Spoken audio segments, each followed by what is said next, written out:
Magandang araw po.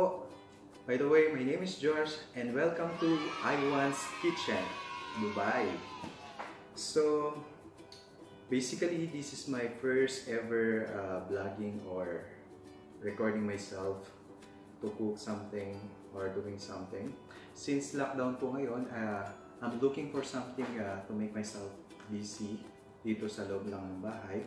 Since I love cooking, I decided to do a video and of course to impart and to share my knowledge to you, my cooking skills. And I received actually a request coming from my wife. She wanted an adobo. My wife actually is a frontliner and she was assigned in Abu Dhabi right now. They are doing and assisting COVID patients there. Dahil na-miss niya daw ang aking luto, nag-request po siya ng adobo. So ayun po, start na po tayo. Ayan po ang ating kabuuan ng ating mga ingredients na gagamitin.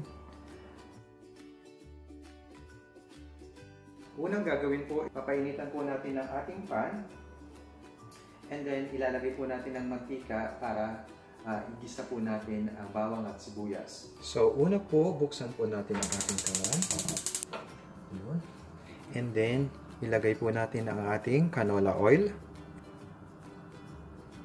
First tip, wag po natin masyadong, kung nagluluto po tayo ng adobong manok or baboy, wag po natin masyadong dadamihan actually ng mantika. Dahil at the end of this cooking, yung mantika po mismo galing dun sa balat ng manok, magpuproduce po siya at dadami po ang ating mantika. So, hintayin lang po nating uminit ang mantika bago natin ilagay ang ating mga ingredients para manggisa. So, first thing you need to do, ilalagay nyo po ang sibuyas.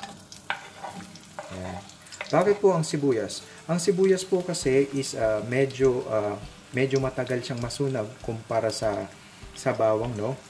So, hayaan lang po natin siya maganyan until maging caramelized and medyo brown na po siya.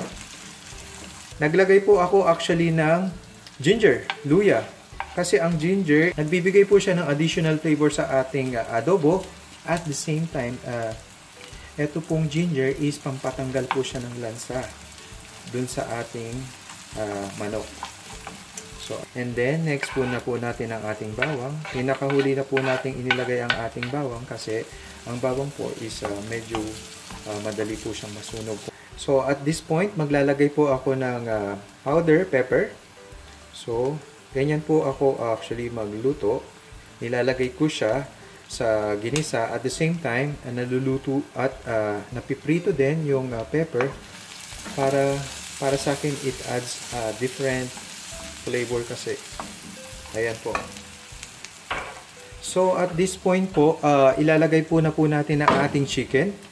Kung napapansin nyo po, hindi na po fresh or hindi na po sariwa ang ating manok dahil po pinakaluan ko po siya kanina.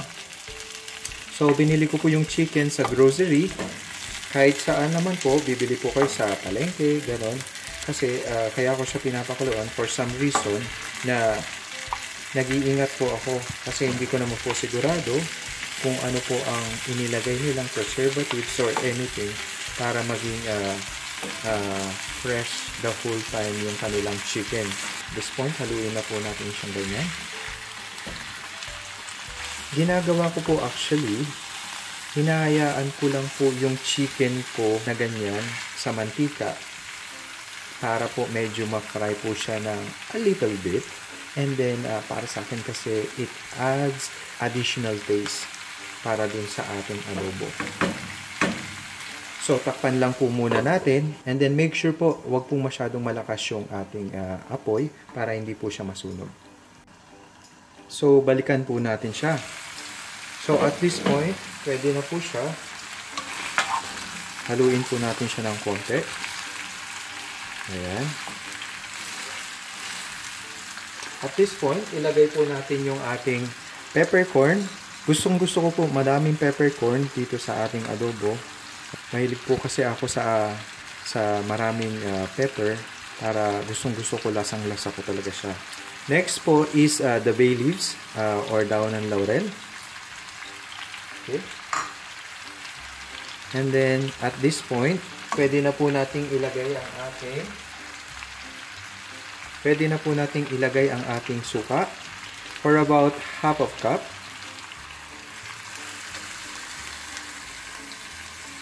Okay. And then after that, a 3/4 cup of ating toyo, soy sauce.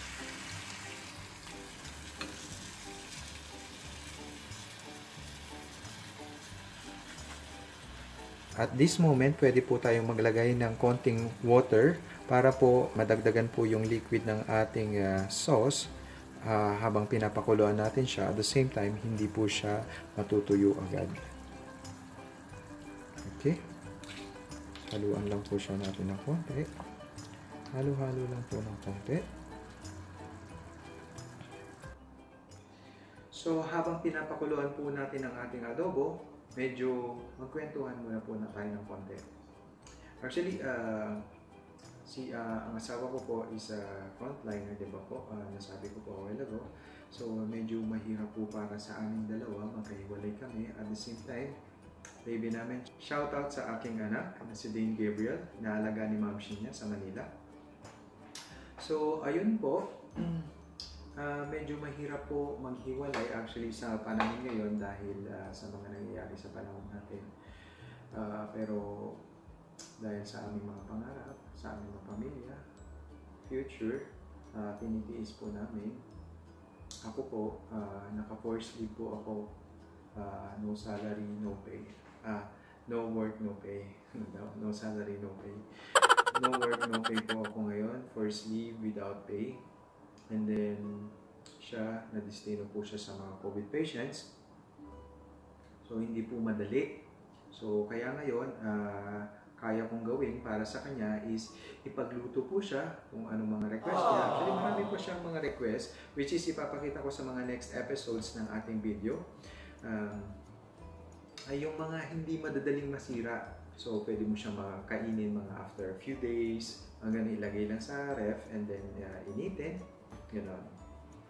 Okay. So, yun po yung first story ng aming COVID dito sa Dubai. And sana po, ingat rin po kayo para sa ating mga frontliners and to stop spreading the viruses. Stay at home, huwag po matigas ang ulo. Gawin niyo po kung anong nakakapagpasaya po sa inyo para hindi po kayo mainip sa loob ng bahay. So, like what I'm doing right now, so I decided to do this para hindi na po ako masyadong malungkot and medyo may pinagkakabalan ako, which is this one, to record myself. So, ngayon po, balikan po natin ng ating adobo. Parang medyo okay na siya at medyo malapot ng aming manok. So, ayan, ang sarap ng kulo niya. So, at this moment po, medyo mataas pa ang kanyang sabaw. Hayaan lang po natin na kumulo pa para mag-lessen pa yung kanyang sauce, no? So, habang pinapakuluan pa po natin siya ng konti, magpiprito po tayo nung kanyang patatas. And then, maglalabas po tayo ng pan. Start po natin ang pan. Put a little bit of canola oil. Parang medyo kailangan pa po natin siyang dagdagan. Kuha po tayo. Anyway, ipapay lang pa po natin. Ayan. So, this is more than enough para sa ating prito. So, painitin po muna natin siya for about mga ilang minuto. So, medyo mainit na po at medyo umuusok na po ang ating mantika. Lalagay na po natin ang ating patatas. Ayan. So, ipa-fry nyo lang po siya ng ganyan. Ingat lang po kayo dahil medyo basa siya at tumatalsik ang ating mantika.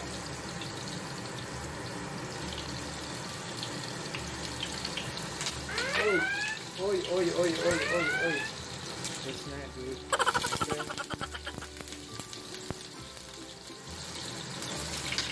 So habang piniprito po natin ang ating patatas, balik po tayo kay ating adobo.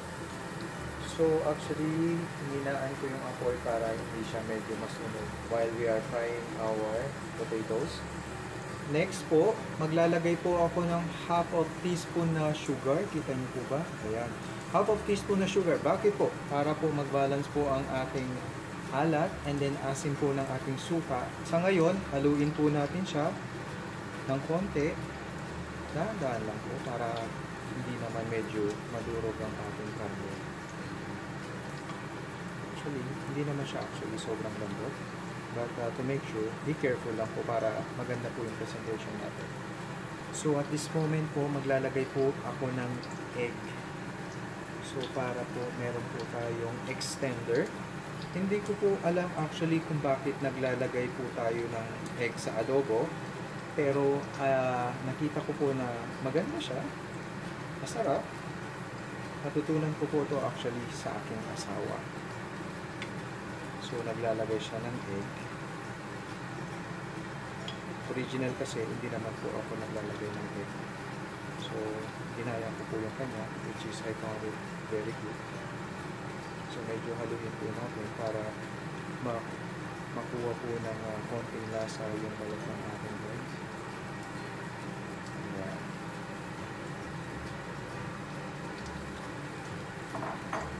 At this point, balikan po natin ang ating patatas. Okay? So, mukhang okay na po siya. Patayin po ng ating kalat. So, ihango na po natin. After a few minutes, tikpan po natin ang ating adobo.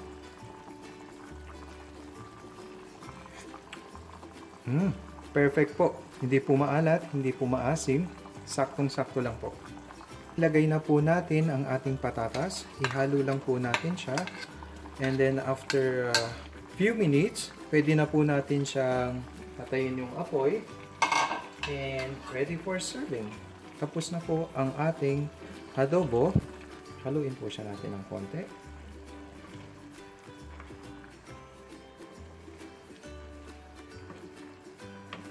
Okay. Hayaan lang po natin siya ng ganyan para ma-absorb yung lasa ng ating patatas at well done pa po sa loob pagkaluto ng ating patatas.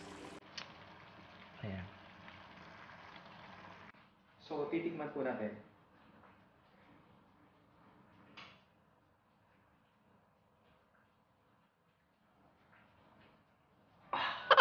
Oh my God. This is really perfect. Perfect as what I'm always preparing for my wife. Wow! Perfect na perfect para sa aking asawa. At perfect na perfect po ito sa mainit na kanin. Which is naghihintay po ang ating rice cooker dyan sa mainit na kanin. So, ngayon, tapos na po. Patay na po natin yung apoy. At iserve na po natin para sa ating tasting. And then, maibalot po natin sa lunch bag para maipadala ko po sa aking asawa doon sa Abu Dhabi. So ngayon, magpe-plating po tayo para sa ating presentation. At tikman po natin with mainit na rice. May ready na po akong rice actually. Okay? So, kulang po tayo. Guys, actually, ang chicken adobo or pork adobo, whatever you like guys, hindi naman po siya mahirap lutuin.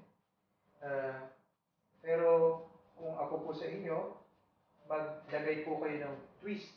Twist na parang mag-originate nung adobo nyo na parang sasabihin, oy, version ko yan. In your own way, in my own way. So, ito, my own way.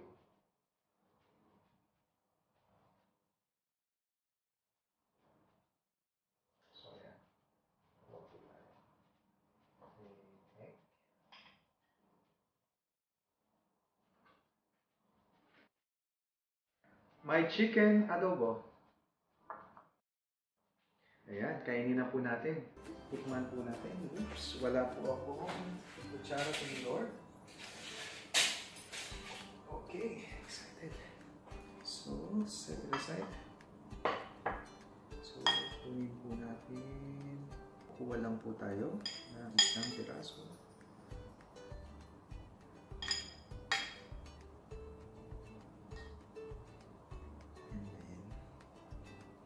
The fried patatas, and then the egg.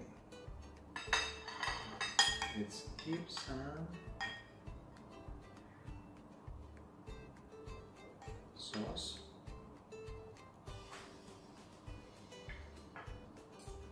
And chicken.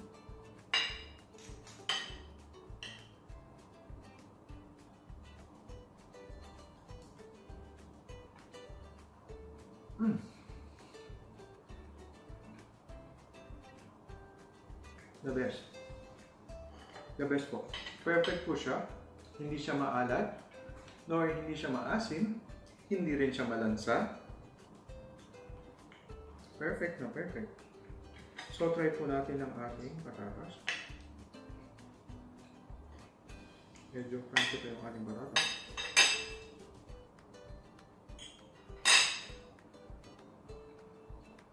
The best. Tumayo ay sana magustuhan mo, enjoy mo itong ipapadala ko sa'yo. So I'm very proud of you kasi isa kang frontliner, but make sure na mag-iingat ka lagi, and of course mag-pray po tayo lagi kay Lord para layo tayo sa anumang kapamahalan, lalo na sa panahon ngayon hindi natin nakikita ang ating kalaman. To all the frontliners out there, so mabuhay po kayo, and we're really proud of you guys. So just keep going. Sa mga tao naman po, message ko lang po, just please stay at home para po makatulong po tayo sa mga frontliners po natin. And at the same time, ma-stop po ang spread ng viruses gawa nitong COVID-19. So ayun po guys, sana nagustuhan nyo po ang first episode po ng aking video, cooking show. And don't forget to subscribe and press the notification bell below para sa upcoming videos. Ayan. Maraming salamat po. See you sa next episode. Mabuhay po kayong lahat. Thank you.